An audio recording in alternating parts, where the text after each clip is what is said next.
দাঁড়ানোর ফলে আপনাদের যে সমস্যা হচ্ছে, কারণ যারা রাইড শেয়ারিং করে তাদের তো একদিকে সময় নষ্ট আর একদিকে 15 ঘন্টা নষ্ট, তাদের বিষয়টা কীভাবে দেখছেন আপনি? আসলে তাদের কিন্তু জবটাই চলে রাইড শেয়ারিংয়ের উপর। কারণ রাইড শেয়ারিং যেটা করে যদি 2 ঘন্টা 3 ঘন্টা যদি তারা সিরিয়ালে তারা তেল নেয় 500 টাকা, 500 টাকার তেলে সর্বোচ্চ তারা 100 কিলো রাইড করতে পারবে, 100 কিলো কি 120 কিলো, এতে তারা সর্বোচ্চ আয় করতে পারে 1500 টাকা। 1500 টাকার ভিতরে তেল পড়বে 600 টাকা 900 টাকা।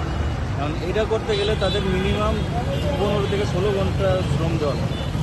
এই 15 থেকে 16 ঘন্টা শ্রম দিয়া আসলে তাদের আগাবে না।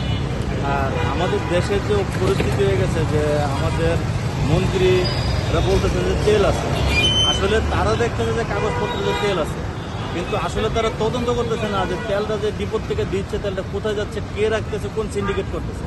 তারা বলতেছে তেল আছে, তেল বেশি বিক্রি হচ্ছে বেশি।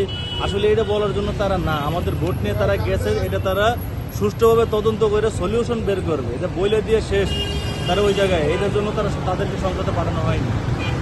ঠিক আছে।